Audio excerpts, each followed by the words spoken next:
is Truth Frequency Radio. The wicked ones obviously under heavy Masonic influence.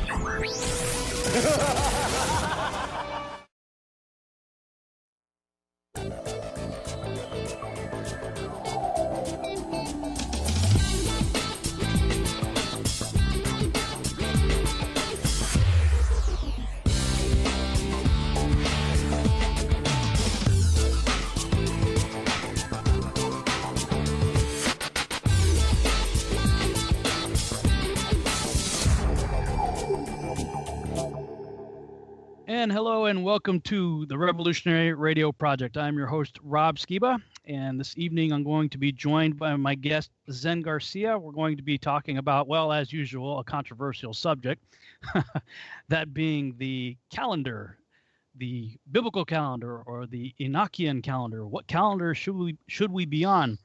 You know, I recently just published another book. It was Testing the Globe as a Zetetic Investigation, Volume 1. And in the very beginning of the book, I've got 3 quotes. I'm going to read them because it's appropriate for this evening. Right at the beginning, King Solomon says, "He that answers a matter before he hears it, it is folly and a shame unto him." Aristotle said, "It is the mark of an educated mind to be able to entertain a thought without accepting it."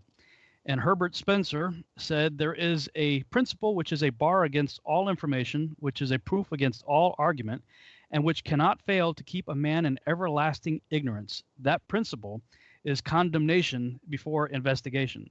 So in order for myself to adhere to what I just published, I've got to keep an open mind and listen to various different opinions on this subject of the calendar. I have some of my own views, and we'll probably talk about some of that this evening that we differ on. But, you know, let me just say, when I went from what I'm just going to term pagan Christianity into what I call the Ephraim awakening, or an understanding of Torah and how it still applies to the believer today, I began to realize that there's a lot of things I have to unlearn, and the calendar being certainly one of them, the Gregorian pagan calendar. As you start reading through the Torah, you see that the year does not begin in January, nor does it begin in the Hebrew 7th month. It begins in the first Hebrew months of Nisan, the month of Passover. And, well, then you start questioning, okay, well, how do you determine the months? I mean, when does a month begin? And when I first got into this, I started listening to teachings from various people that I respected, and they followed the conjunction moon. And so I was a conjunctionist. I was like, okay, the month begins when the moon goes into conjunction. Cool. I was, pretty content in that for a few years and thought I had a good argument for it if somebody challenged me on it. Well, we had an individual come to our Bible study, and this is like his passion for like 20-something years. This guy's been studying nothing but the calendar and, trying to walk it out and understand it and everything. And he was a crescent moon guy. So for 3 hours, I engaged with this guy. It was a very friendly, though passionate debate, and it was full of yeah, but, what about, yeah, but. Mm-hmm. And, I can respect somebody that can argue well and use scripture to do so. And, frankly, if they have a better scriptural argument than I do, then, okay, I'm going to have to change my view, and so I have done that on many things, from the rapture to flat earth to you name it. It seems the last 10 years or so have been a radical time of change for me. But, I'm trying to adhere to the quotes that I just read there. And, I like to think I'm a fairly educated person. And it says that Aristotle says the mark of an educated mind is to be able to entertain a thought without necessarily accepting it, weigh it against other things that you think you believe. So, I sat with that guy for over 3 hours, and he convinced me that it was a crescent moon, and followed that for a while. And then I start watching world-class chance videos and see stuff about the lunar Sabbath. And then I see Zen's doing research along the same lines. And we're going to talk about the book of Enoch and how that plays into all this. And then I got involved with some other people who also claim to be following the Enochian calendar and incorporating things from the Book of Jubilees as well as other Dead Sea Scrolls. And it's a fascinating subject, but I find it to be a very frustrating subject. And frankly, I don't know why it doesn't just click for me, because every time somebody presents, I'm a visual person. I need to actually see it. So when people need to like be able to put it in a pictorial form for me to really grasp something, really solid, especially of this nature, I need to see it all laid out. So we'll do our best to do that verbally this evening, at least to understand Zen's concept of the calendar. But what I have found is everybody's right.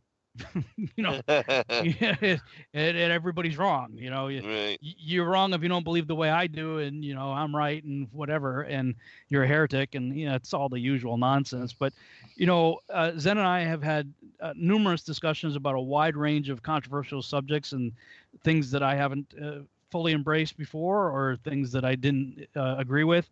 I find him to be somebody that I can have an intellectual discussion with, and it never descends into ad hominem attacks and all kinds of nastiness. So I welcome this evening's conversation, and I welcome my guest Zen to the program. Zen, are you there? I am, brother, and I appreciate your open-mindedness and your willingness to at least entertain possibility that so many people will not go against their indoctrination and the judgment, the bias, the condemnation they already hold for a particular position or a particular topic. And because of that, they really aren't open to learning anything new. They really only want to hear what supports what they already think they know of truth. And so they're really not trying to learn anything new with regard to truth, just trying to hear what other people say that confirms what they already believe of what they think they know of truth. So I appreciate Confirmation your bias. stance on that. Yeah, absolutely. Well, it's something that I have to be conscious of as well. I mean, I have certainly my own firm convictions on different things, and anybody that has a conviction on anything, you tend to look for, you tend to engage in some form of confirmation bias and associate with people that agree with you, and all that sort of thing. But man, I'll tell you, the last 10 years, if it's shown me anything, is like, wow, I really do have to at least hear, like Solomon says, I got to hear the whole matter before having that knee-jerk response. And it's been difficult at times, but aside from the verbal persecution of people going psycho on you, I enjoy the mental exercise, of stretching the muscle, so to speak. I mean, you go to the gym, you work out, it's not the 8 reps that were easy that count. It's the 2 that were really hard that you almost couldn't do, that actually, really stretched you and benefited you. So, that I've tried to live by that certainly in the last 10 years. And for whatever reason, this calendar thing, I think I know what the reason is. It's probably the same reason why this flat Earth thing has come to the surface. Here we are in the 21st century talking about that of all things, because I think that something is coming, that we're going to have to know this information in order to be prepared for it. And when I was getting into what I call the Ephraim awakening, and for the listening audience that don't know what I'm referring to, the Israel was divided into the north and the south. There's 10 tribes in the north, and the rest were in the south, and both went into a time of bondage. The southern kingdom went in for 70 years, and they repented and got to go back to the land. The northern kingdom had 390-year judgment, but there's no indication that they repented. And Leviticus, I believe it's chapter 26, says that when you don't learn your lesson in chastisement, you get 7 times more the punishment. So 390 times 7 is 2,730 years, which just so happens from the time that the northern kingdom was sent into bondage. Northern kingdom is known as Israel and also as Ephraim.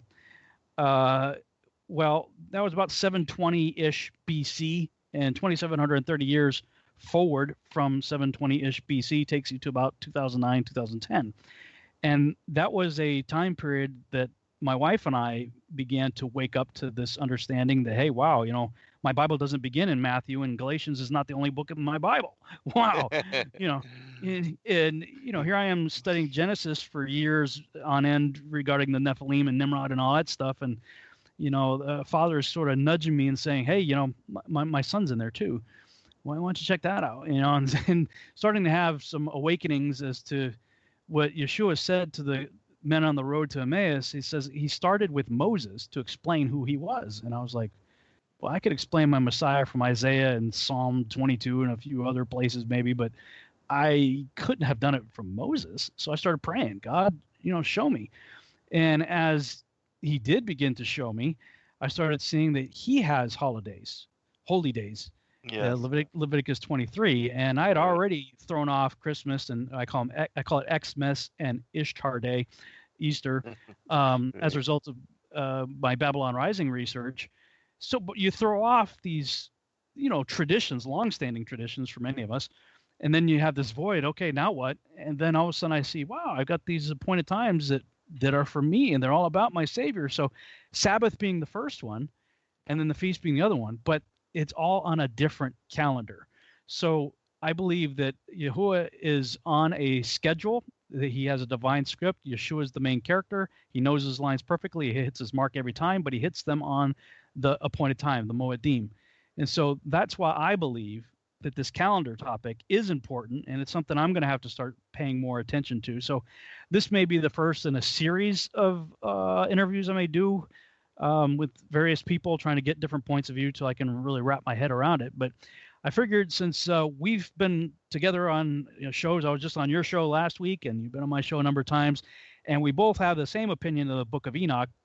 It might be fun to kind of kick this whole thing off by having this discussion with you. So let's talk about, in your view, what is the importance of the Book of Enoch, and should we consider it divinely inspired scripture?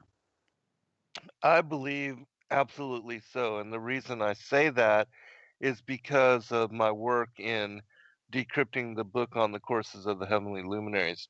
Mm-hmm. And as I show in that book, The Flat Earth as Key to Decrypt the Book of Enoch, what Enoch is describing for the motions of the heavenly luminaries, where he says that they basically move from east to west and back north and then to east, he's describing a circle. Mm-hmm. And so when I understood it that way, and I applied the circle of the earth as backdrop for those motions, well, that became the key for unlocking the 14 chapters on the movements of the greater and the lesser luminary, the planets as well, the wandering stars, and the zodiac, which is called the Great Year. And another thing that I learned in doing that work was that Enoch describes in those two sections predominantly the different portions, the segments of what is the universal clock work system, and how the motions of the luminaries over the different segments of time, like the sun, a 24-hour day sets the passing of one full day. Then the moon is what we use to determine the months. Even the in original month got its name from the moon. And then the quarterly phases are what determine the 7-day sabbatic 7-day Sabbath weeks. And then you have because there's two Enochian calendars, and this is what Mm-hmm. causes people to get confused. You have to understand, in my opinion, how they work together to understand the fullness of what Enoch is speaking about. Because he doesn't just speak about the motions of the sun or the moon, he incorporates both. And then he also speaks about the cycles of the planets, as well as the cycles of the zodiac, the sun moving through the zodiac, which, the great year, it's 25,920 years, and so that's a full cycle as well, and that's a part of the calendar system. And so those four components come together to create, in my opinion, what is the calendar that is written into the stars. And if we didn't have a written calendar right now, and if we didn't know what day or what month it was, and we all had to begin to watch the stars and pay attention to what occurs within them to determine where we are in the calendar system, well, that can be easily done. And it's something that the ancients were very familiar with. And this is why they established with their megalithic structures, they aligned them often to either the winter or the summer solstice or even the equinoxes, because it's those 4 days which, as Enoch explains, and as I show in that book, The Flat Earth as Key to Decrypt the Book of Enoch, that you can determine both the lunar and the solar aspects of the great calendar and how they come together. The lunar calendar is 354 days a year. The solar calendar is 364 days a year, according to the Book of Enoch. And so the lunar calendar is 10 days short every year. But the way that you tie those two calendars back together is by adding a 13th month every third year or so, according to the metatonic cycle. And that keeps both calendars working together. And you don't have to have a leap year. You don't have to have any weirdness, and it also keeps the feast days in line with the barley harvest, which, according to the ancient Hebrews, that was the most important factor for determining whether or not to add the 13th month and when the timing of the Passover occurs, because the barley always has to be ready for the feast of the day of first fruits, which is the third of the spring festivals, and that the barley has to be ripened in order for the high priest to do the wave offering for the sins of Israel. So, very important aspect. Otherwise, all that could not be done. And so, the book of Enoch reveals when it is that we are supposed to honor these feast days, and also to determine the beginning of the seasons, because Enoch describes that the beginning of the seasons um, begin with the equinoxes and the solstices. And so the vernal equinox kicks off spring, the summer solstice begins summer, the autumnal equinox begins fall, and then the winter solstice begins winter. But how you determine and incorporate the lunar, because it is the moon that determines the beginning of the months, as we'll talk about and as I'll bring up from the Book of Enoch and other places. Uh, but it's the waxing crescent, in my opinion, which determines the beginning of the month, and then you have its quarterly phases, which actually determine the Sabbaths, and that's why the moon has incorporated into its unfolding phases these 4 7-day periods, which, again, Sabbath is, um, it's not, in my opinion, not every 7 days, but according to when these quarterly phases occur.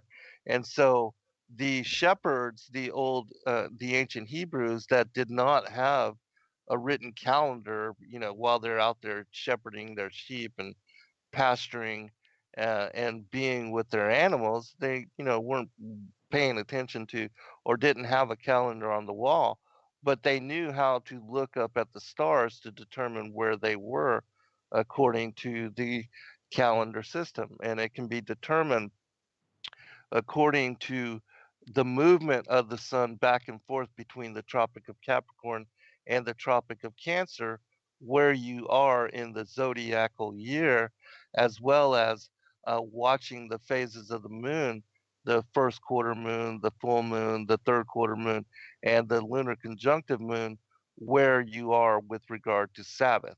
And so the Israelites and many of the ancient peoples, they also followed this same similar calendar, and it was the calendar which dominated the ancient, as far as watching and marking and tracking the passing of time.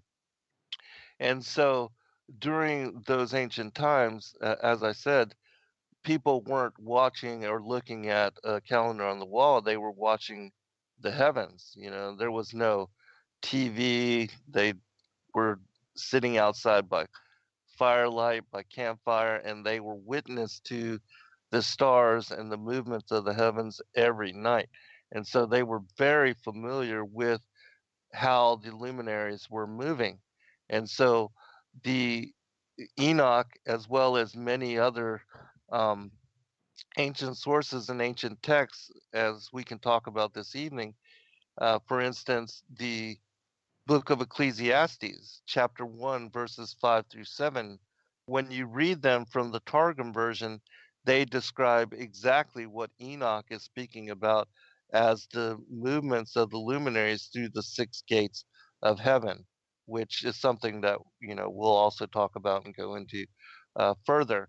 But even the Srimad Bhagavatam, which is a Vedic text, it also incorporates within it these same movements. And then we find that Clement, in an apocryphal text, he mentions these same motions, same movements, and other places and other passages also confirm the circular nature of the movements of the sun, the moon, the stars, the wandering planets, and also the constellations. They all move synchronous at the same velocity, the same rate of speed.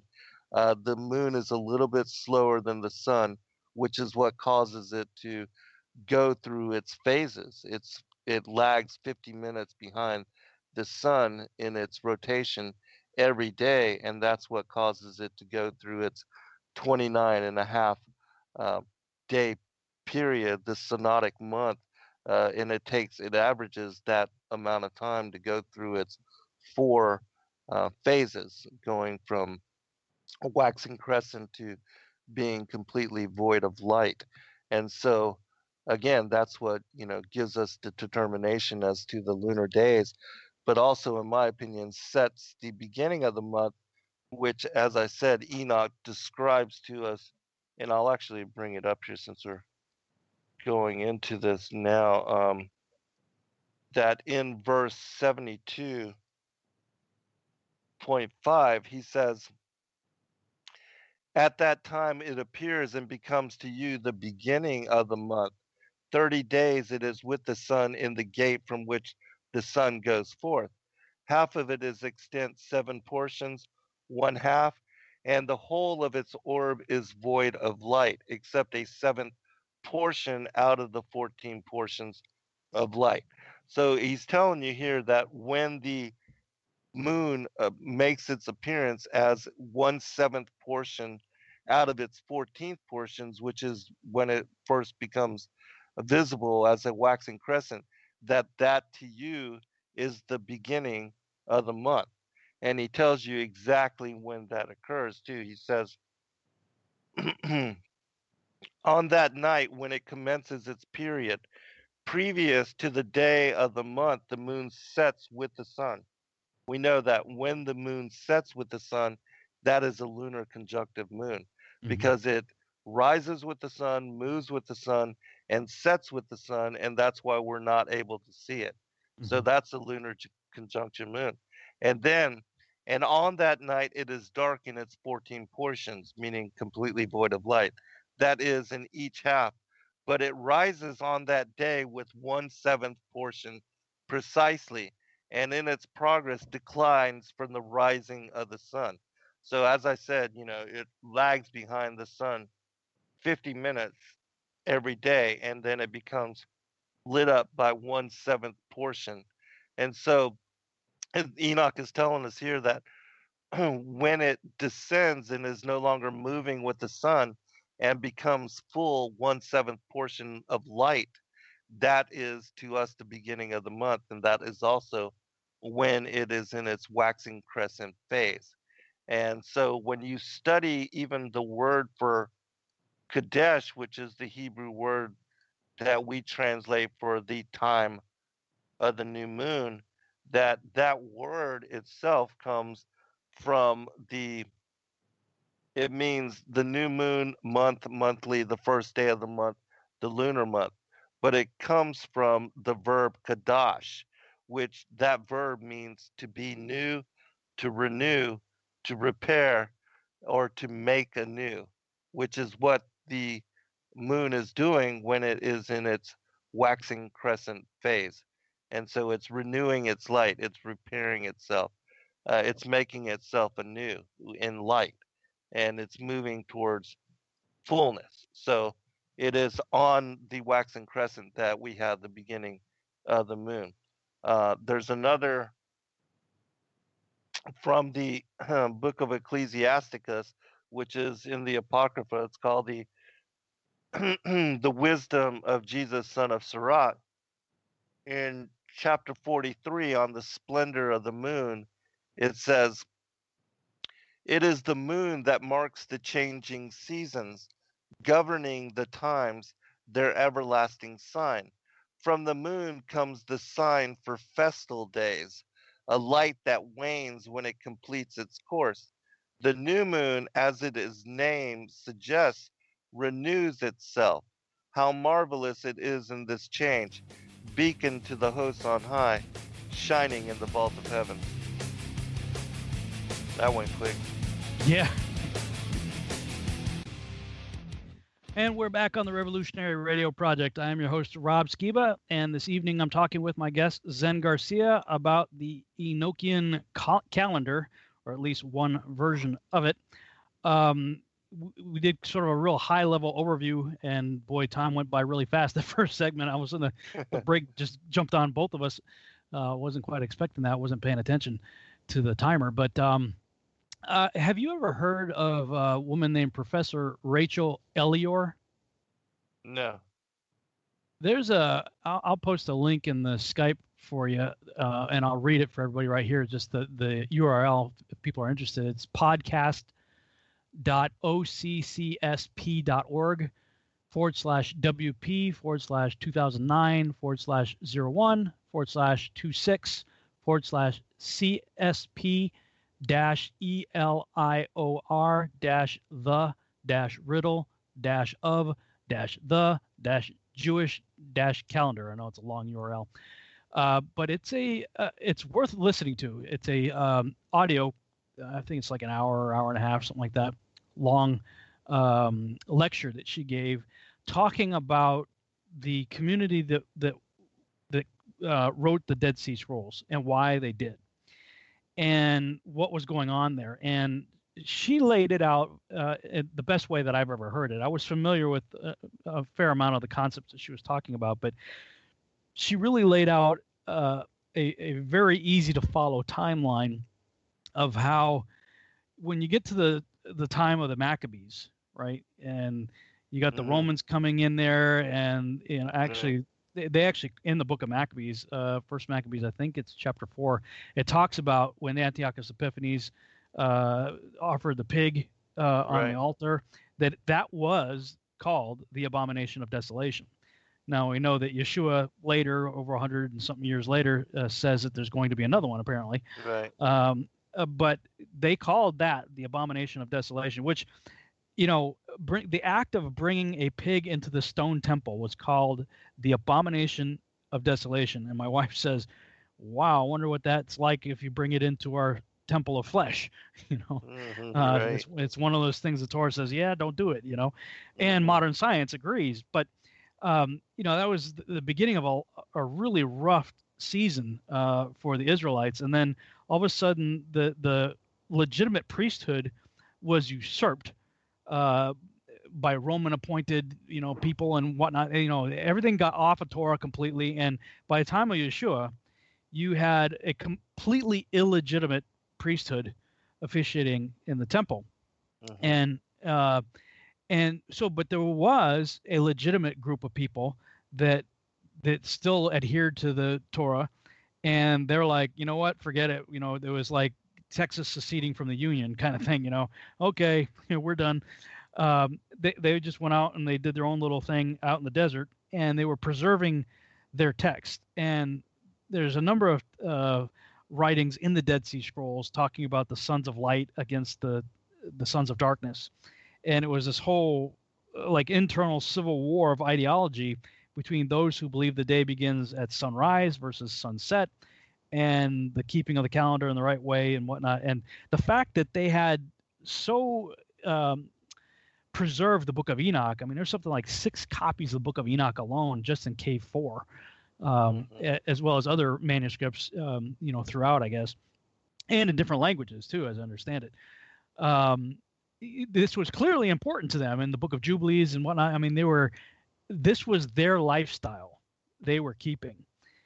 So maybe just with that premise right there, and I would recommend you listen to it. Probably you would get a lot out of it, and the audiences, maybe I'll put it in the show description also for people to check out, just to get a background on all of this.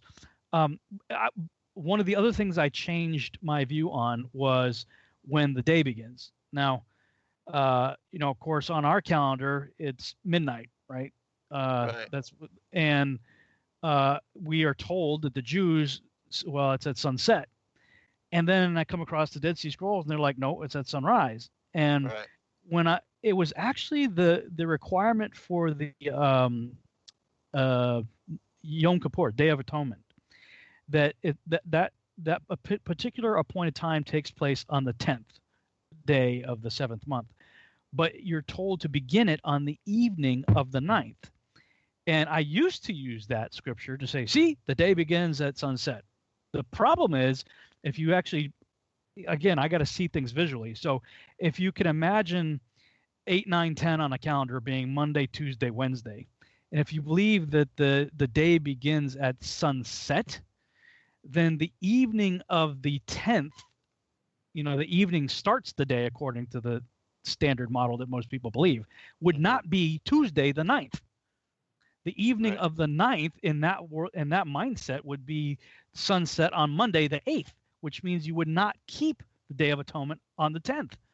And I don't know if I described it right, but when you lay it out pictorially, there's no way you can make the Day of Atonement work on the 10th if you start the day at sunset. Right. And when I saw that, I'm like, whoa. And then, when I started reading the Dead Sea Scrolls and looking at all this stuff, I'm going, well, and then Paul said, you are not children of the night, you are children of the day, like there are different figures of speech that are used in the New Testament that indicate that Yeshua and his followers were like, that's not the right way, the evening thing, So that was a big thing for me. I don't know where you were at on that, but I shifted to the day begins at sunrise, and that's sort of what began to move my attention more specifically to what the Dead Sea Scrolls had to say. Yeah, absolutely. That was something that I had also been approached with in studying and reading from many other extra biblical texts, because I noticed that the day is only the sunrise to sunset, according to, and that Sabbath is only celebrated from sunrise to sunset. And you can prove Okay, so that's interesting. Yeah, I don't mean to cut you off because I'm. Yeah, no worries. I want to take this in bite-sized chunks just so we kind of address things as we go. I do clearly see where a day is described as the time that the sun is up, from coming up to going down. 12 hours in the day, 12 hours in the night. All of that kind of stuff. I get that. Sort of the issue for me was, and to be honest with you, I'm still kind of jacked up on how I keep Sabbath. I have come to the belief that it is a full day from sunrise to sunrise Saturday to sunrise Sunday. But I still have, because I had so many years of practicing Friday evening at sunset, that there's still this sort of like, I don't know if I should be, like, I love to work, man. Like for me, stopping work is very difficult. Yeah, and so for me, just to do the evening Friday that's why I created Virtual House Church. I needed an excuse to stop work and intentionally stop work. And, so And then when I realized, well, no, cool, I can keep working through Friday night. Well, awesome, and I'll push that to I'll push that to 4 a.m. on Saturday, because I can, Right. but that's sort of my dilemma is for me as a night working person. It's not uncommon at all for me to go to bed at 4, maybe 5, even in the morning. So of course I'll sleep then till noon, or I'll try to get 8 hours of sleep. So I was like, well, that's kind of cheating for me. If the day is actually just the sunrise part of it, then I feel like I'm cheating myself out of the Sabbath because I'm sleeping anyway. You know what I mean? So it's like I sort of have this idea now that I kind of feel guilty on Friday evenings, but I push through it anyway, and then I kind of don't do anything until Sunday morning, just so that I feel like I got all the bases covered. Right on, right on. Yeah. Well, I think it's important that you are trying to honor Sabbath because it is in the Ten Commandments. And so I think that clearly shows that it is important to the Most High that we do honor Sabbath. And the question always comes up, well, on a lunar calendar, how do you do that? Especially with so many people that are working because, the weekends are fixed and everybody believes that Sabbath is fixed. But in my opinion, again, Sabbath is determined by the quarterly phases of the moon. And we can see um, revelation of that in the calendar that was assigned to the Israelites during the Exodus, which we can go into as well. But Yeah, you I can, would like to, maybe take this bite-sized chunk too. The issue of Sabbath. Now, I was first introduced to the lunar Sabbath idea by a number of videos that World's Last Chance YouTube channel put out. Mhm. And like again, I like visual, and they were very visual, and it seemed to solve the problem for me of what happens if you get into a shipwreck, you get amnesia, you're washed up on a desert island. How would Right. you know what day of the week it is to keep Hmm. Sabbath? And I Right. brought that Yes. up to a friend of mine, Jacob, and he said, well, if you had amnesia, how would you know you needed to keep Sabbath? I'm like, well, yeah, Well, good if you point. did, yeah. Yeah, fair enough. Okay, fair Right. enough. Um, now I'll be upfront with you. I have not yet been convinced of the lunar Sabbath, and I actually wrote a Facebook note on this back in December of 2015. And one of the reasons was, and I understand how things can get screwed up. Like, right now Christians think it's all about Sunday, but if you go and look at the 3 or 4 places in the New Testament where it says the apostles, the disciples met on the first day of the week, it's Miaton Sabbaton, which has nothing to do with Sunday. Uh-huh. So here we have, for centuries, people saying, well, yeah, we now worship on Sunday because, our translation now says first day of the week. Well, I can understand how entire countries can get out of whack just based on a simple translation, like that. But there are like lots of different countries. The word that they use for the day that we now call Saturday is a derivative of either Shabbat in Hebrew or Sabbaton in Greek. So like that's the Greeks, they instead of saying Saturday, they say Sabbaton. It's a Sabbaton. Mhm. Um, so that was one thing. But the other problem I had, and this is a bigger problem for me, and so maybe you can address your take on it, was let's see, um, when I tried to plot this out, like looking at this on a calendar, it seemed to violate the command where it says, "For in 6 days God created the heavens and the earth, and then the seventh day he rested. So you shall work for 6 days, and on the seventh day rest." That's not really what plays out on the lunar calendar. When at least when I marked it out, there were some times we had a really short work week because of the way things reset, or there was like 8 days before there was a Sabbath, and then you rested. So there were times when I plotted it out that you didn't have 6 days of work and a seventh day of rest. It was either truncated or elongated. So that was one, and there are other reasons I can't remember now, but I remember having a number of hangups that prevented me from embracing that. So I'd like to hear kind of your take on it.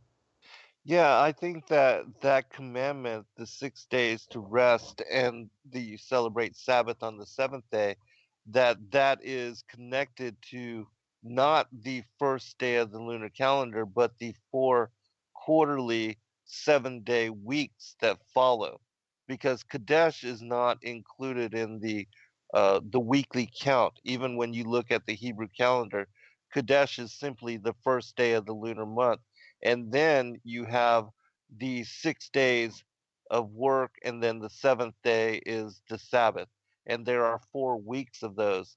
And as I said, they align with and move with the phases of the moon. And you can determine this also, again, by looking at the calendar that was given to them in Exodus, and also the Levitical feast days, because we have in the Levitical feast days a commandment to honor the feast of unleavened bread on the 15th of Nisan, and the commandment to celebrate the Feast of Tabernacles on the 15th of Tishri, which are the first and the seventh months on the Hebrew calendar. Right. And the only way that you can have the 15th be a Sabbath every month of the year is if you are following a lunar calendar. Because the way that the lunar calendar is established is you have the waxing crescent is always the first day of the lunar month. And then, as I said, you get the 6 days and then Sabbath, which with the first quarter moon, 6 days and Sabbath. The second Sabbath is always on the full moon, and it's always the 15th day of the month. So the Sabbaths are the 8th, the 15th, the 22nd, and the 29th days of the month. And then you alternatively have a translation day, the 30th day. Um, and then again, the calendar starts over again. And so, in my opinion, that commandment is not to follow consecutively every 6 days and then, the seventh day is Sabbath, but the 6 days of the 4 weekly Sabbaths as they occur in the lunar month. And Okay. so, and that's how it unfolds precisely as well, too. Go ahead. Okay. So a couple things then. One, then you don't necessarily, from what if I understood you right, you don't have what would be considered otherwise a high Sabbath as opposed to a weekly Sabbath. They would always be on the same day. Yeah, Right? they are always on the. No, no, no. You mean like the same day of the Gregorian week? Well, okay, let's say I'm doing a Saturday Sabbath routine, and so that's my weekly Sabbath. But depending on how the Hebrew calendar lines up with the Gregorian calendar, let's say Sukkot begins, beginning the 15th, or some of these high Sabbaths, unleavened bread, whatever, first day of unleavened bread, were considered Sabbaths also. That might happen, let's say, on a Tuesday. So in that case, I have a high Sabbath on Tuesday and a weekly Sabbath on Saturday. You're saying no, in this calendar, they all line up on. They all line up on the Sabbath. What I'm calling a high Sabbath would, in fact, on your calendar, be a seventh day of the month Sabbath anyway. Yes, always. Interesting. Right. They never, and that's why on the Gregorian calendar you have that problem of having a high Sabbath and then a regular Sabbath, is because the Gregorians celebrate Sabbath once in every 7 days, when in truth the Sabbath is celebrated on the quarterly phases of the moon. And that's why I said on the lunar calendar you have the 15th is always a Sabbath. And so way that the Sabbaths occur, and I sent you a calendar Yeah. to help you to understand how it all lines up. But for instance, we have the 29th of Tishri will be the 9th of October.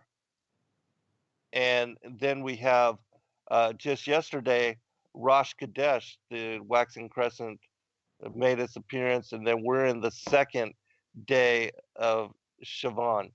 And so the Sabbaths for this month will fall on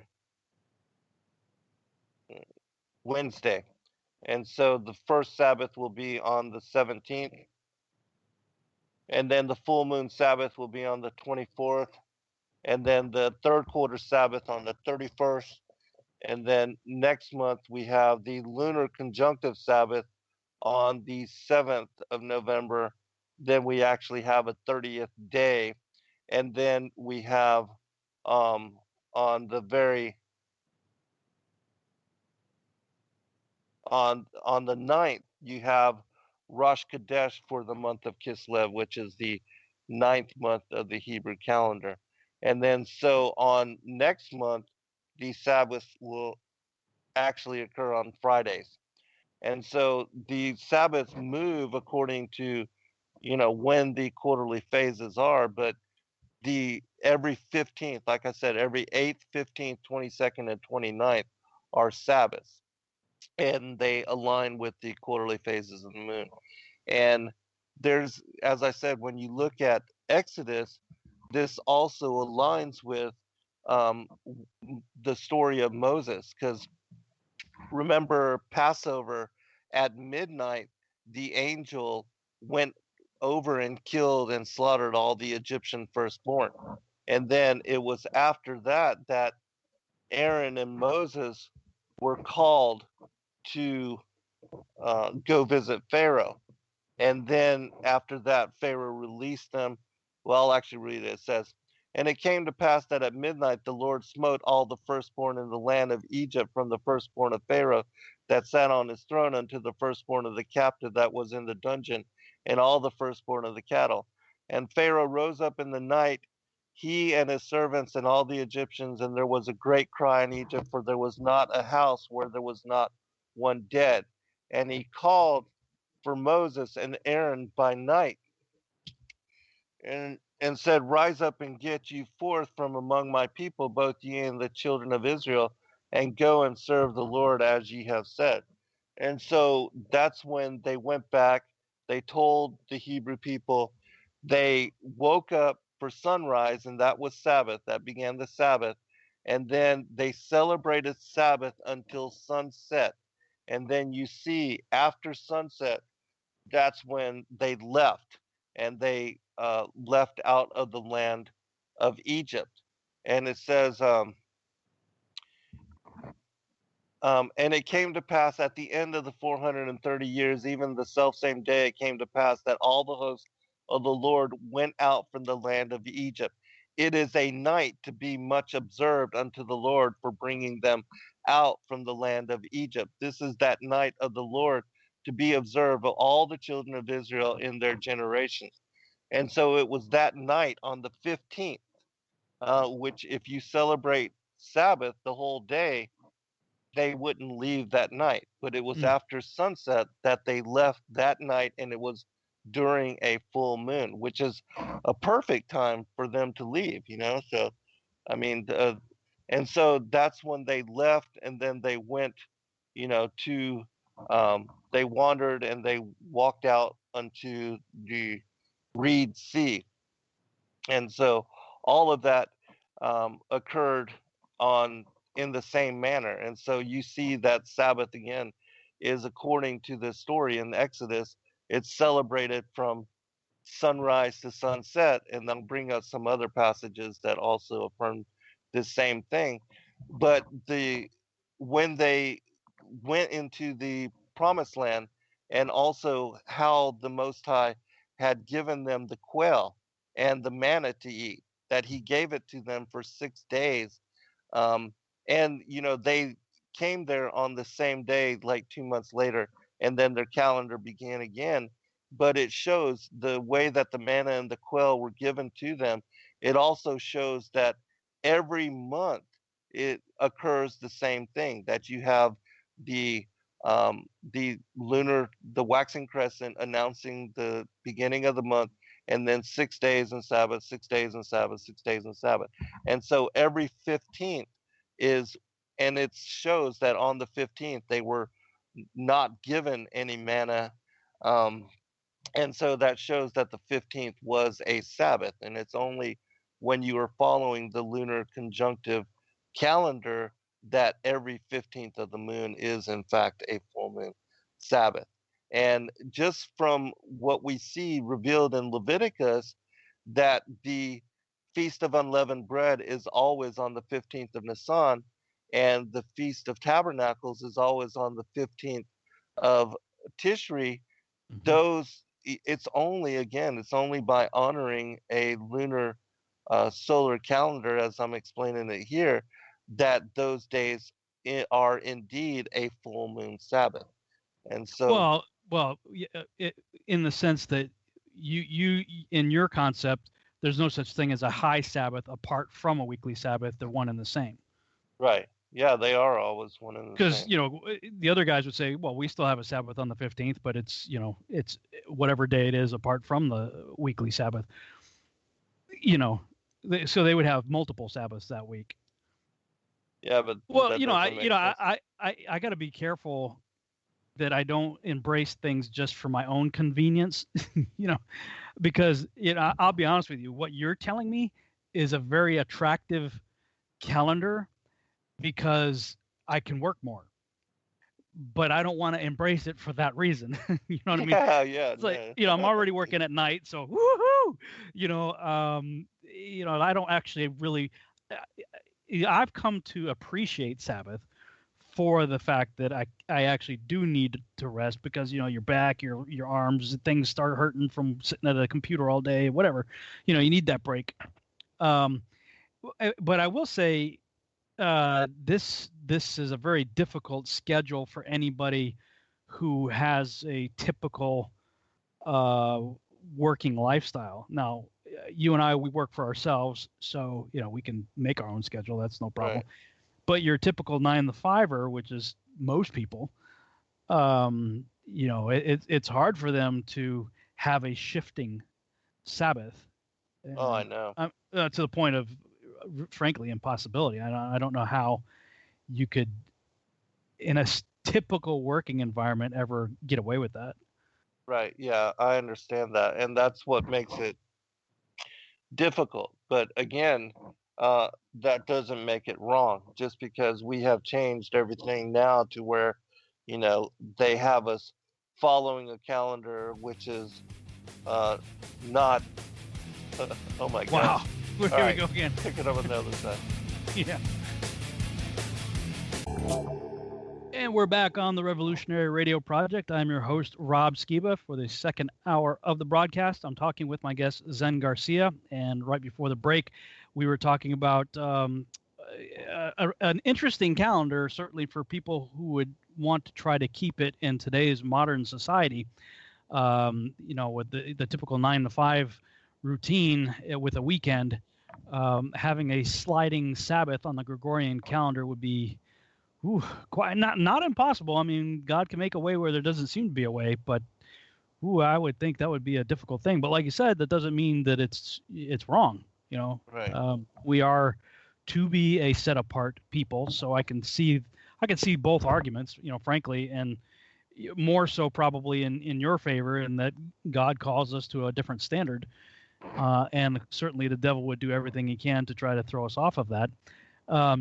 Still going to have to chew on that lunar Sabbath idea. I mean, I will say I watched the World's Last Chance videos, and they did lay it all out visually and made a compelling argument. I still have some hangups. Like, okay, if the time is to be going off of the moon in this sense, why then did God create the moon on the fourth day instead of on the first day, and he rested on the seventh day from the first day that he began creation, instead of 7 days from the creation of the moon?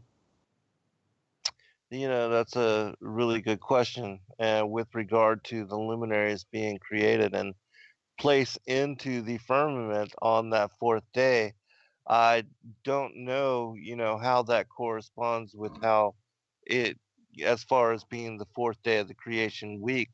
But it is my belief that the Most High God did, and it says specifically in the Targum that he did place the luminaries there in the skies to establish the passing of the week, days, months, and years. And in my opinion, again, when you study the book of Enoch, you see that uh, these luminaries, that the day is determined by the sun, 1 24-hour cycle, and again that the moon establishes the weeks and the months, and that's why its phases work in these 7 day segments. So And then the go so ahead. then okay, we got day being determined by the sunrise, and in your view, month being started by the moon. Uh, so then would you say the year is started by the sun on the spring equinox? Yes, according to Enoch, the and it all depends. Again, you have two calendars. You have the lunar calendar and the solar calendar. And according to the solar calendar, spring starts on the vernal equinox. And again, the summer solstice is the beginning of summer. Fall begins with the autumnal equinox, and then the winter begins with the winter solstice. But again, it's the barley which determines whether that is going to be the beginning of the lunar month. And the lunar month always begins with the waxing crescent that is closest to the vernal equinox, but that is in line with the ripening of the barley. And so, Okay, yeah, I'm familiar with that calendar. That's another calendar that was it the Michael Rood has this whole thing. Of course, everybody's right. It's the only calendar, whatever, the perfect calendar. My understanding, though, was that the spring equinox, you will have the crops will be the way they're supposed to be if the sun does what it's supposed to do on the spring equinox, regardless. Maybe I should put it this way. There's another calendar. I don't know if you're familiar with it or not. Somebody recently sent to me, and this one's similar to the calendar that a friend of mine that I mentioned earlier, Jacob Zaremba, had been working on for about almost 7 years now. And his whole thing was, look, I should be able to take a stick and a string and be able to figure out pretty much everything I need to know. Like a shepherd, doesn't need a priest, doesn't need anything. He doesn't need to be in Israel. He needs a stick and a string, and you can pretty much figure out where you are in time. And in his model, and the calendar that I got in my hand here is called Yah's Enoch calendar, his only perfect set apart way for keeping time. This is put out by someone named John and Donna Minton. And this says on page 9 toward the back of the book in their explanation section, Yah's amazing calendar synchronizes all the following data into one timepiece: sun and stars annual cycle of 365.2422 days, 2, the moon's annual cycle of 354 days, 3, Yah's annual eternal calendar of 364 days, 4, monthly cycle of 30 days, 5, 4 intercalary days each year, 6, every season having 91 days, 7, weekly pattern of 7 days kept since creation, 8, it keeps the 24 priestly cycles of 1 week at a time uninterrupted, even during intercalation years. And so this calendar, as I understand it, maintains a Saturday Sabbath always, and the confirmation of that, and if I have this right, and forgive me if I don't have it right, because there's so many things jumbled in my head right now, but I think it was something like every 3 years or something like that, the calendar happens such that there's a full moon or some sort of reckoning of the fourth day that the luminaries were created, and it will always be a Wednesday. And that's like and it had something to do with a 3-year fast or some other somewhat obscure passage in scripture that most people aren't really familiar with, that was a requirement of the priesthood or something. I forget it all, but basically he pointed it out to me at Sukkot, and it made a lot of sense to me when he was telling it to me, that you maintain a weekly Sabbath Saturday.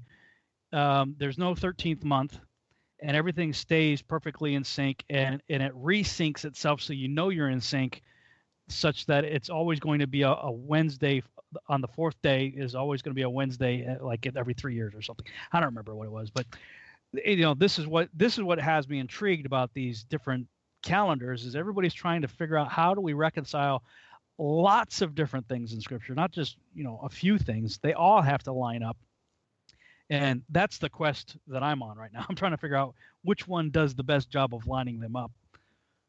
And I still have to interview more people, I think, till I can figure that one out. Let me share a passage with you here, and then we'll talk about this. It says, this is from a text called the Ezekiel, the Tragedian. It says, this month shall be the first month of your year, in which I'll lead you to another land, which to the Hebrew fathers I did swear, and say to all the people, in this month, on full moon's eve, the paschal sacrifice to God present, and touch the doors with blood, which sign the fearsome angel shall pass by. And so here it's telling you that Passover and the paschal sacrifice occurs on full moon's eve. And so it's always the day before the full moon, which on the lunar calendar, Passover is always the day before the full moon. And well, that would so, still work on the other calendar too, though. We would just call it a high Sabbath. okay, yeah, high Sabbath, but you would have two Sabbaths that week. I would have two Sabbath that week, and that's what I was going to say before. And again, I got to be careful not to embrace a model just because it works out good for me. Like this last month was brutal for me, trying to get this book done and having, okay, I got trumpets Sabbath, I got first day of Sukkot Sabbath, I got camping, I've got eighth day, Great Day Sabbath, and weekly Sabbaths. Like it seemed like every time I got on a roll working again, I had another Sabbath or high Sabbath to deal with. And I was like, ah! If I can come to a biblical understanding that happens to put everything on one Sabbath, that would rock for a workaholic like me. But again, I don't want to do it because of that. I want to understand really sensitive. that. Well, let me ask you this then. If the Sabbath is once in every 7 days, how do you explain the Most High telling the Israelites to march for 7 days around Jericho?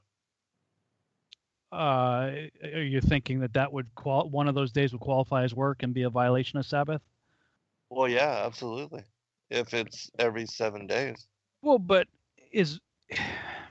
see, this is the other issue, is what is permissible on Sabbath. And it seemed to me that Yeshua was doing away with a certain amount of tradition that effectively made it so that you could do nothing but lay in bed and breathe shallow on the Sabbath. Like you could only walk so far. This is before Yeshua, though. Well, no, I'm saying that he did things on the Sabbath that you have one of two ways of looking at it. Either he violated Sabbath, which means he's a sinner. I don't believe that. No, not at all. Or he was correcting an understanding of Sabbath that was incorrect. Yes, I do agree with that. Now that's what I agree with. And that if that's the case, then he was doing things on Sabbath that would be even more over and above just walking around a city. You know what I mean? Yeah, but okay, I understand that. Is walking work? I don't see it as work. But if you look at and you study like the Maccabean Wars, the Romans always attacked on Sabbath because they knew that the Israelites were resting. Right. So they were not in combat. They were not marching, and they were not doing anything like what they did in Jericho. So how do you? It's an interesting argument. Yeah. Well, there's only one way to explain that. But your way of explaining it though creates a conflict in me about 6 days you shall work and on the seventh day rest, is because like I said, there are some times when you end up like with 8 days, where you can technically do work before Sabbath shows up on the lunar cycle. Mm-hmm. So, and that would be one of those situations where, okay, they would be marching for 7 days within an 8-day work week, so they're not violating anything. And then I'm like, what do you do with the scripture says you can't do any, 6 days, that's where it creates these, problems for me. Right. Again, that 6-day commandment is only for the 4 quarterly Sabbath, 7-day Sabbath weeks, because it's only during those 7-day Sabbath weeks that you actually have 6 working days, and the 7th being honored as Sabbath. The Kadesh and the translation days are not included in the count of the 7-day weekly Sabbath. Now, And I okay, can, the Kadesh is the renewing of the moon. yeah, it's the That first day, the it's appearance of the waxing conjunction. crescent. Oh, No, it's it's a the day appearance. after conjunction, Okay, which yeah. is So that where I'm yeah. different from the world's last chance people. Okay, now correct me if I'm wrong, but as I understand, because I've heard your point of view before from somebody else, and I think I understand it, is that is not counted as sort of it's a strange way of looking at a day. Like it's not your typical weekday; it's a beginning of a month day, and you celebrate it. Okay, hey, new moon, Right. new month, new moon, new month, Yes. and you kind of do whatever you do on that day as long as you celebrate the fact that the moon's there. Um, and then you go, okay, tomorrow starts day one. So it's sort of like and again, that's becomes the 8-day work week, scenario. But Uh-huh. in your model, as I understand it, it's not really, it's like a invisible day, yet you're still there. It's called a new moon convocation, and Yeah. it is celebrated, Right. but it's not celebrated as a Sabbath. Or, and you can do regular work on it. And you can cook, yes. Yeah. Uh-huh. Yeah. And so it's celebrated differently.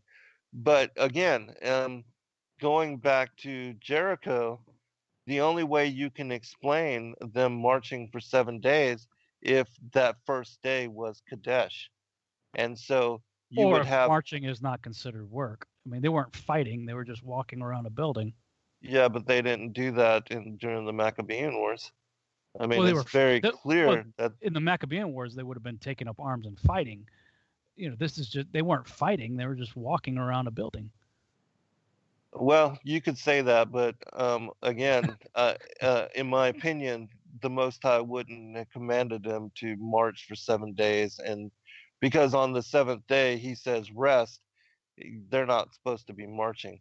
And the Hebrew and the Jews, they don't even walk to Right, church. right, right. They actually had they'd figured out a certain number of paces and they would actually draw lines of string and all kinds of crazy stuff like, oh, can't go past there. Right. So yeah, fair enough. It's interesting. Interesting arguments. I'm kind of hung up on the moon being created on the fourth day and God resting on the seventh day from the start of his creation. And for me, that seems to be like, okay, that if he set what we call Sunday through Saturday up from day 1 through day 7, and that has remained unchanged for the millennia, that makes sense to me, and that's why this other Enoch calendar seems to be the best of both worlds, because it has a lot of what you're talking about, but it also maintains the standard understanding of the seventh day. Of course, then you still have high Sabbaths and multiple Sabbaths during the week and all that kind of stuff. Yeah, that doesn't make sense to me. Here in the Targum it says, "And the Lord said, Let there be lights in the expanse of the heavens to distinguish between the day and the night, and let them be for signs and for festival times, and for the numbering by them the account of days, and for the sanctifying of the beginning of the months and the beginning of the years, the passing away of the months and the passing away of years, the revolutions of the sun, the birth of the moon, and the revolvings of seasons, and let them be for," this is the different Jerusalem translation says the last line, "and let them be for signs and for seasons, and for the sanctifying by them of the beginning of the months and the years." And so, in my opinion, again, we look to the luminaries for determination as to when we celebrate the days, the months, and the weeks. And again, in my opinion, what we see revealed with regard to this commandment to work 6 days and then take Sabbath on the seventh day, that only applies to the weekly Sabbaths, which are connected to the phases of the quarterly phases of the moon. And the Kadesh is a what's called a new moon convocation that was celebrated differently. And so this is the calendar, in my opinion, that was established when God put the luminaries into the heavens on the fourth day. And he also um, gave Adam what is called the Book of the Signs. And in my opinion, that book also explains these calendar setups that I'm explaining to you, and that this is what Enoch also was writing about and sharing as Uriel showed it to him in the book on the courses of the heavenly luminaries. Because again, when you study and revisit those 14 chapters on the motions of the sun, the moon, the planets, and the stars, the zodiac, this is the calendar that is explained there. And as you know, because had no idea I was going to even study the calendar or begin to look at any of this until was trying to decrypt what Enoch was talking about in those sections. And I realized that he was revealing a calendar, and he was revealing the 364-day solar calendar and the 354-day lunar calendar, how they work and how they come together.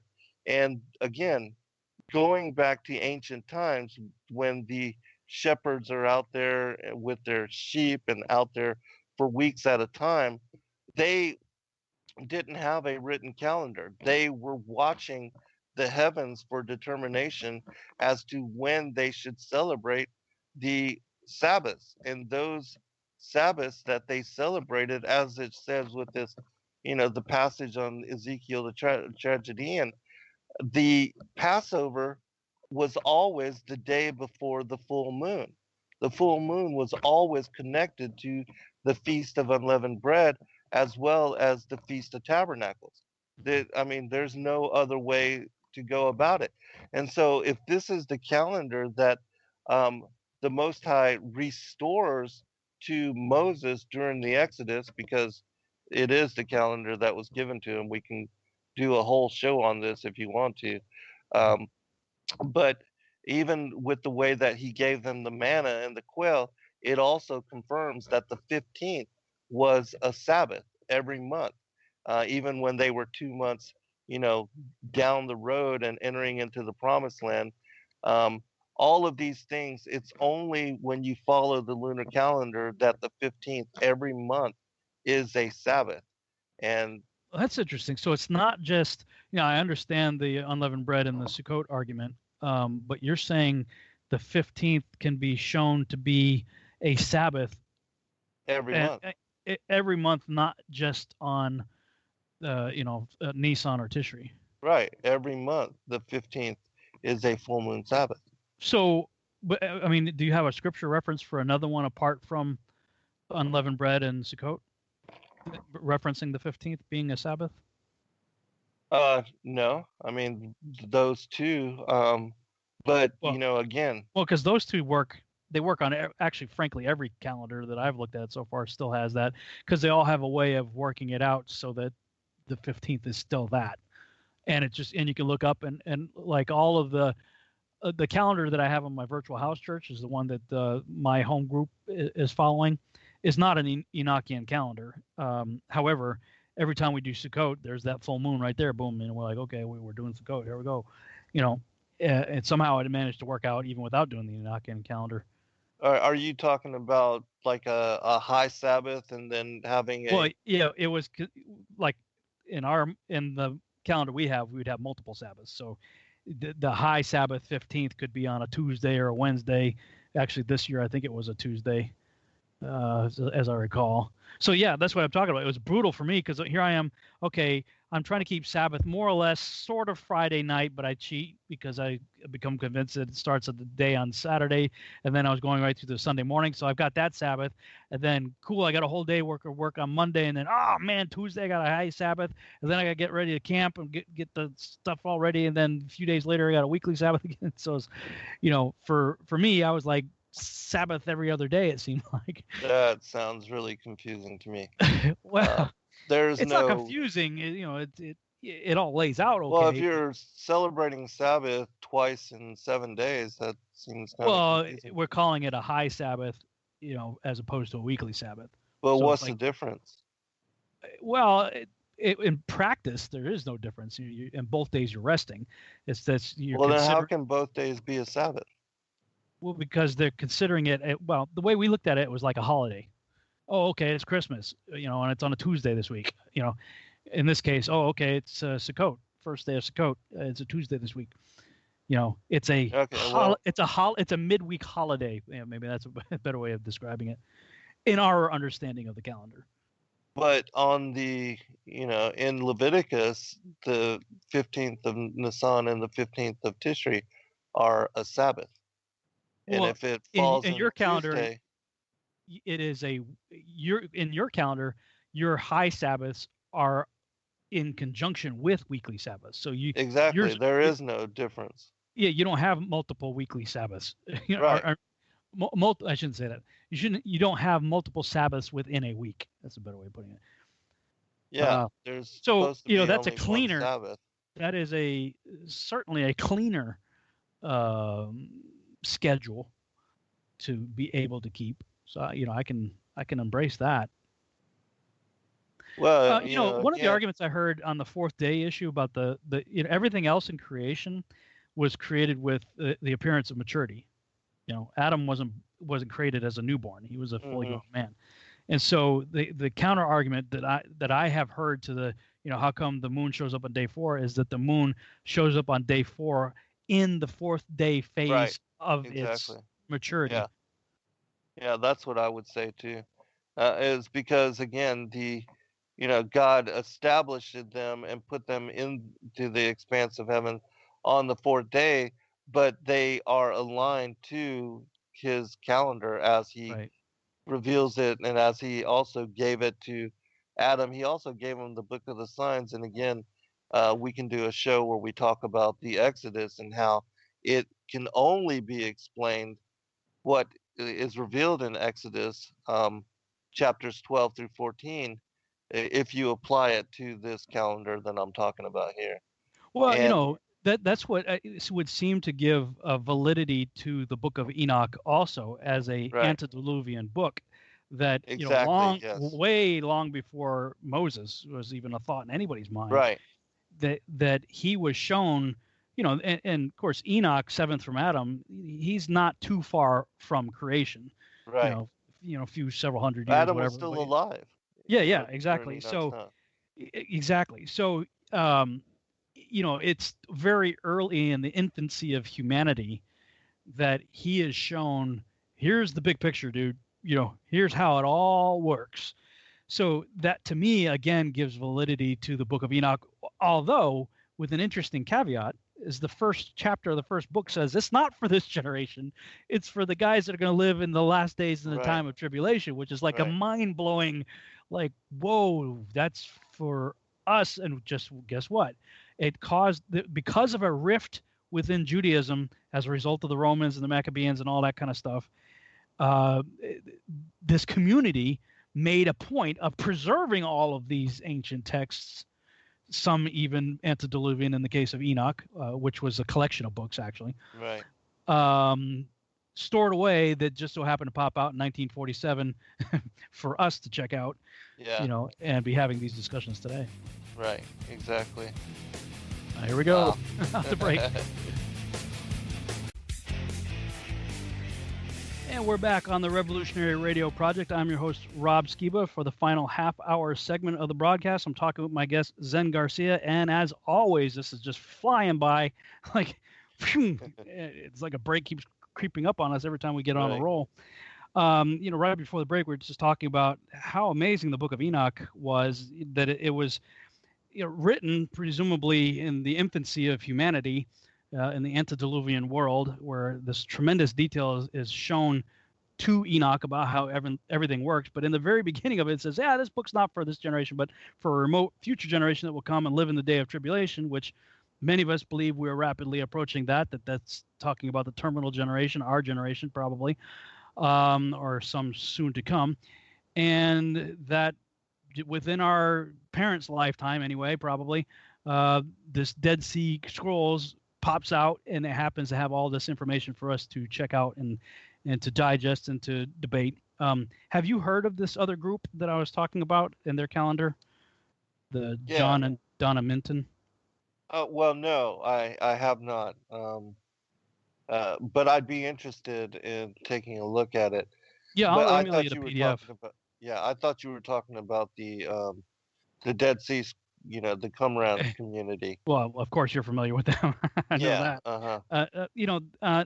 Yeah, this calendar that I have here, it seems to be in agreement with a fair amount of what you're saying, but this one paragraph on page 9 of their explanation says the whole goal of the Gregorian and Yah's calendar are to keep the 4 seasons in sync with the solstices and equinoxes, and this full moon at spring equinox method of intercalation accomplishes this goal perfectly. It's even more precise than the Gregorian calendar way of adjusting. Yah's way of adjusting also keeps the 7-day week and his Sabbaths perfectly on a 6-day work and 1-day rest cycle for eternity, because the intercalations are always 7 days in every year, and all 4 seasons always start on the 4th day of the week. I haven't drilled into this to figure out how they come to all the conclusions that they come to. So with the amount of research that you've done on it, frankly, I have been so busy researching so many and doing so much other stuff that I've really relied on people that I trust and that I know. And, you've done the study, so great. I'll pick your brain on it. So, if you're open to it, I'd like to get your take on what these guys are saying, to see what you agree with and what you don't agree with, and what do you think lines up and whatnot, or even if it would help you in your own understanding. Really, I'd have to look at their calendar, but with regard to again, the Sabbath being 1 in 7 days, I'm not in agreement with that.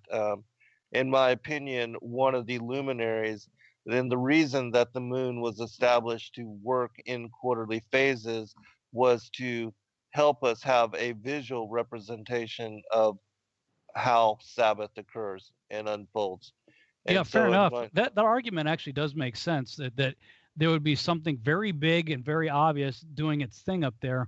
exactly. And so much the more it reinforces my belief that it is a self-illuminating object, Absolutely.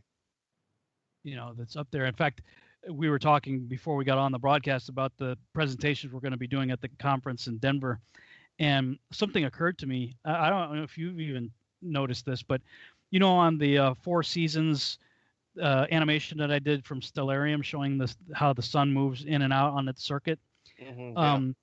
That one of the observations that I made early on in my investigation of this whole flat Earth thing and enclosed cosmology was that a lot of times when the moon is in a half moon phase, the terminator line does not line up with the direction of the sun. In other words, if you got a terminator line right down the middle of the moon, and if the moon Right. is reflecting the light of the sun, then the Right. sun should be directly parallel to that. But in many cases, it's like way off. Uh-huh.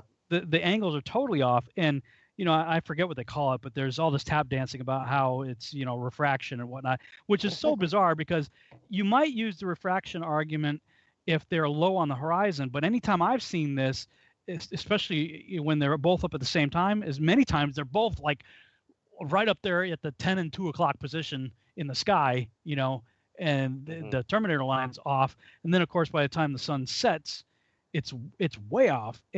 But Stellarium even shows that.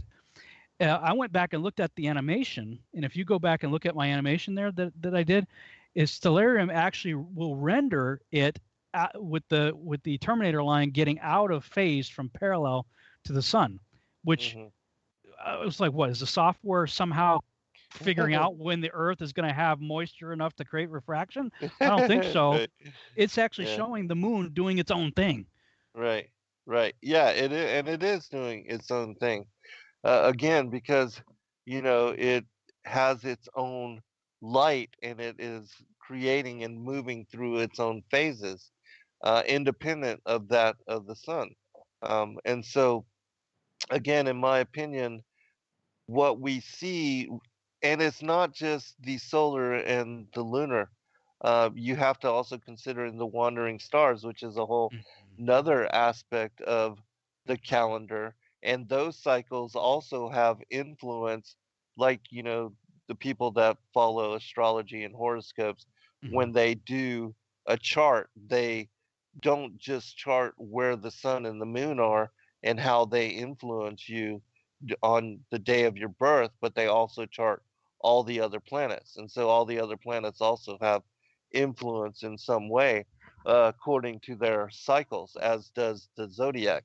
And so Enoch, as I have been explaining, he reveals all of these cycles and tells you what all of these movements are and how they influence human, individual, and collectively humanity's affairs. And these things are revealed within the book on the courses of the heavenly luminaries. And so you have to put, because I know a lot of people follow the Enochian solar calendar and they still follow this 7-1 in every 7-day Sabbath, but that's not the Sabbaths that are revealed in the book of Enoch, because again, they are aligned to the 7-day quarterly phases of the moon. And and I think that when you really study even the ancient calendar systems before the 7-day Sabbath was established by Hillel the second in the 4th century AD, that this was a long time after, and that it was changed. But during the time of, and one of the reasons why the Qumran people separated themselves and developed their own community is because the the Israelites were forced to accept the Gregorian solar pagan calendar under penalty of death. And so they were trying to keep The track Julian of, calendar. That would have been a Julian calendar, yeah, the probably. Julian calendar, yeah, sorry.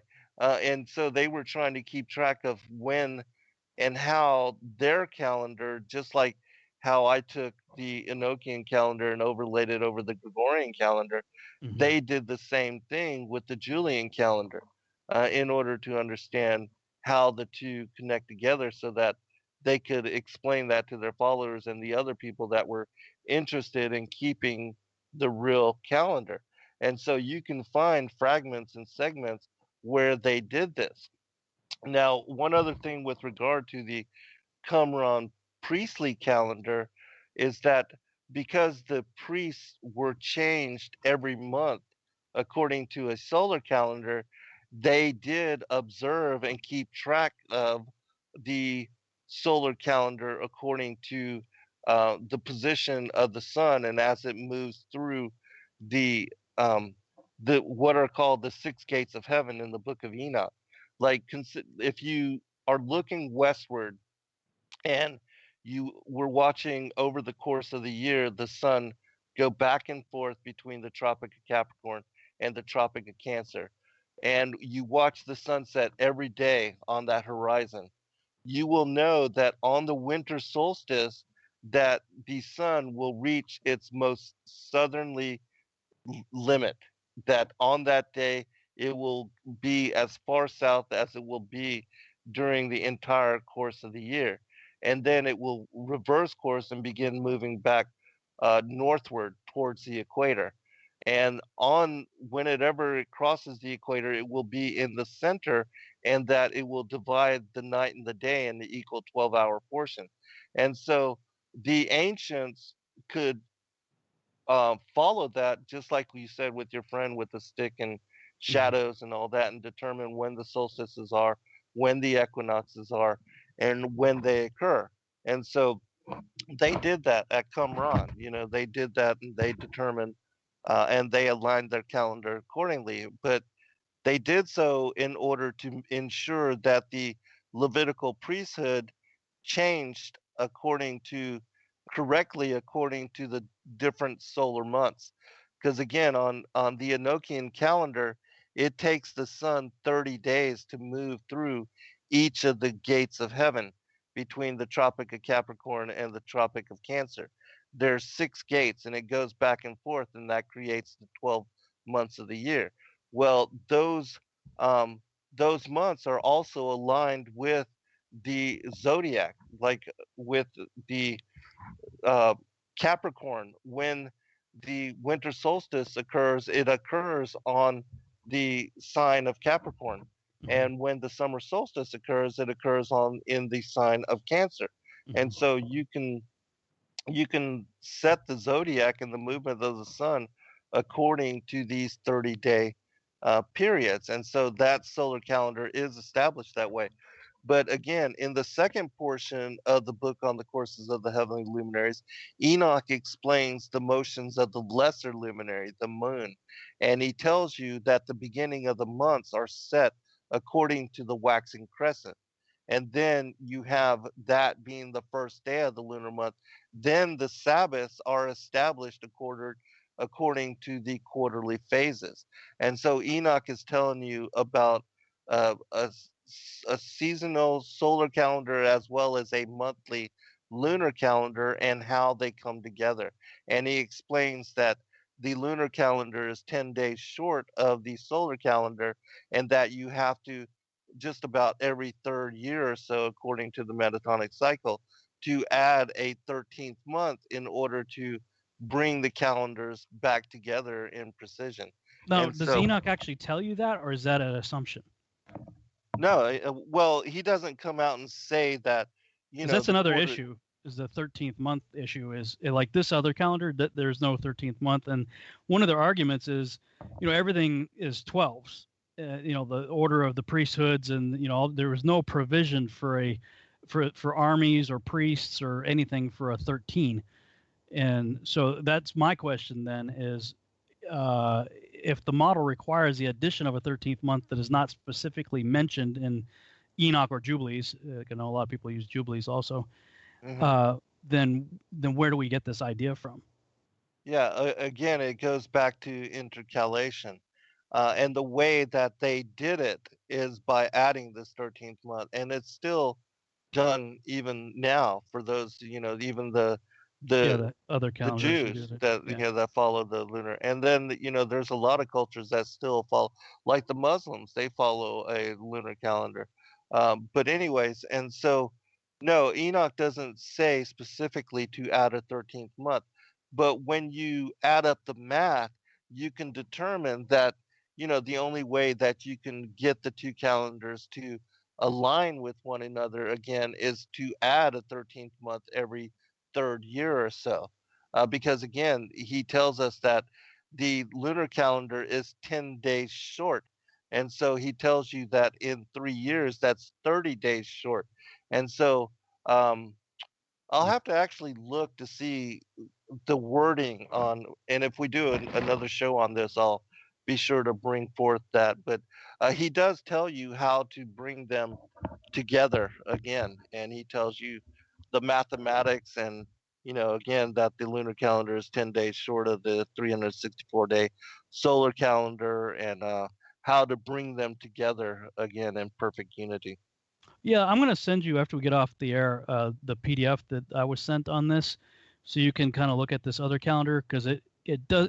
I mean, it has its whatever calculation for intercalary issues, but it doesn't bring into a 13th month. So somehow it still keeps everything. It's a 91-day season, Yeah. 4 seasons, 91 days, and it keeps everything without having to do that. So, if Enoch doesn't come right out and tell you that, then maybe there's another way of looking at it that doesn't require it. I don't know. I haven't looked at this enough in depth to speak any with any kind of authority on it. So Yeah. and everything I'm saying I'll probably butchered anyway. So whoever's listening out there who believes that calendar, show me some grace here. I'm just trying to figure this stuff out. But hey, we got about 11 minutes left. I want to make sure people can find your information. So do you have any books on this or any resources online, your calendar, or anything that people can check out for themselves? Where can they go? Yeah, in my Flat Earth as Key to Decrypt the Book of Enoch, I go into great detail as to the calendar and the Levitical feast days, and how Yeshua fulfilled them, and how he'll fulfill the fall feasts. And then I talk about the pagan names of the week, and because the Hebrews, they don't call Yeah. the names by the pagan gods.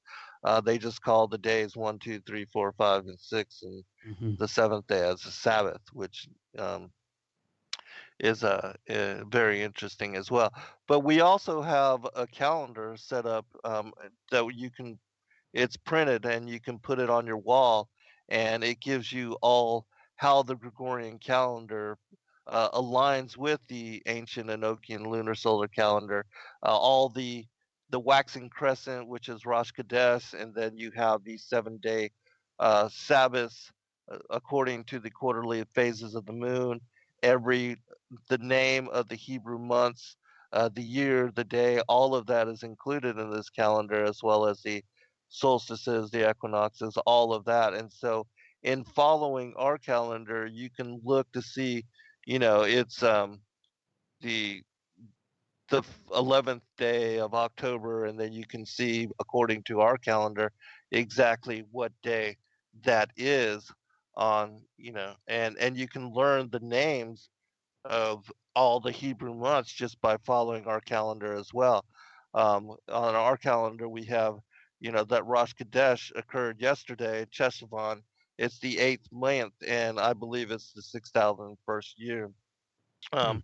And today is the second Sivan, and then you have on the 17th, the first quarter Sabbath, the 24th, the 15th is the full moon Sabbath, and on and on. And so it helps you to understand where we are according to the lunar cycle, as well as how to keep, in my opinion, the correct Sabbath, and also to figure out the Levitical feast days, because it tells us that, in like with the celebration of Pentecost, that we are to keep 7 perfect weeks, and Mm. most people are not able to calculate exactly how that unfolds on a lunar calendar, but it is always the 9th of Sivan that the Pentecost occurs, and that's after 7 day sabbatical weeks, excluding Kadesh and translations days.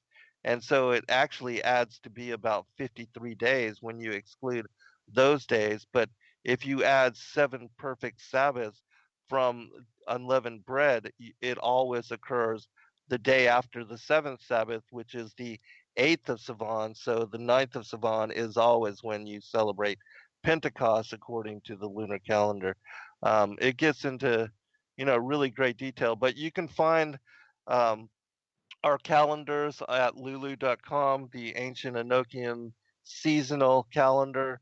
And you can find also, if you just want to look at it, we do provide the month freely available at sacredwordpublishing.net, so you can look at it and see where we are, keep track of it, and keep up with it just from that. But if you want an actual wall calendar or a gift to share with others, this plots it all out. But the whole thing of the research that I did to come to this understanding is found in the Flat Earth as Key to Decrypt the Book of Enoch. Awesome. We got about 6 minutes left, and I don't know if this is a big question or not, but how did you come to 6001? I know a lot of people, it's like 57, 78 or something like that. Yeah. In my opinion, I believe that 1917 was a jubilee year, Mhm. and and also that 1967 was jubilee year in 2017, and that we're somewhere at the end of the 120 jubilees, that we're near the end of days. But that the final generation that could be 70 to 80 years, and so when and I have a breakdown of all of this as well, but and I'll have to provide the link. But the World's Last Chance people, they did a breakdown of all the patriarchs and the lifespans and the numbers of all them, and they actually get 6,003 years, I think. Mm. But I believe we're in the 6,001st year, because I do believe that last year was a jubilee year, and that it would have put us on the 6,000th year, that it was the 120th jubilee. But they're 3 years ahead of me. So I can So send if people either the one link. of you, yeah, if either one of you guys are right, then in your view, sky is going to split open pretty soon. I do believe we're that generation. Yes. Hmm. Interesting. I know a lot of people do. These guys in the calendar that I was referring to, they got it at 2030.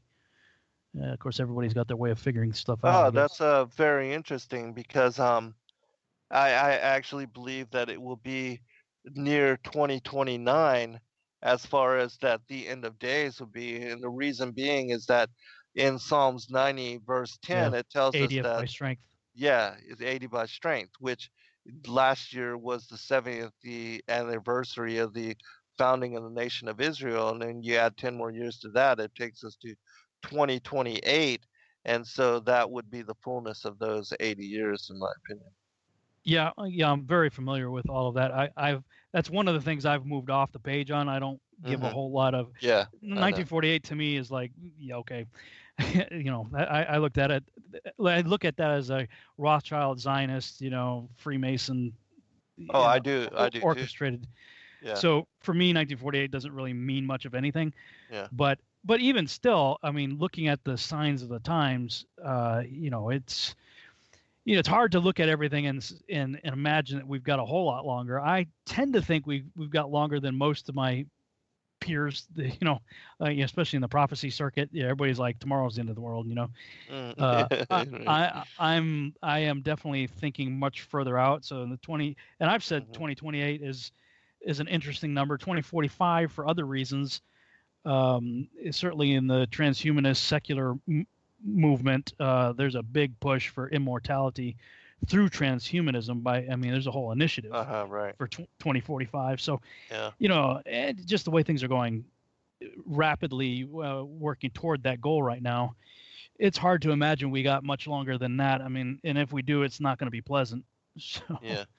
Yeah. Where I am with the whole, as far as the Zionists and the Freemasons working together to orchestrate the creation of Israel, is that no matter what they do, God can confound them, or He will allow it to happen. They can't do anything without His permission, and so, in my opinion, allowing them to do that it all falls in line with prophecy, and that it shows to me, in my opinion, that was the blooming of the fig tree.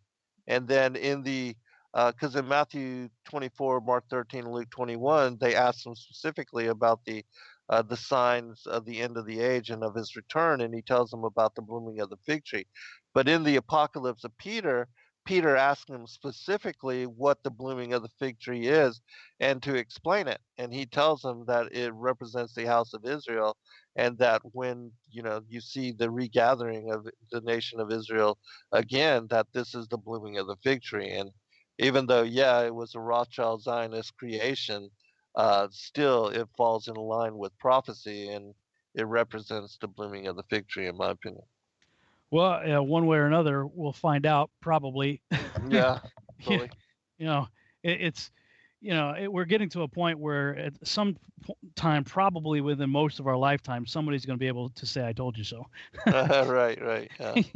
In my position on all of it is like, look, we're supposed to occupy till he comes, and be perpetually ready.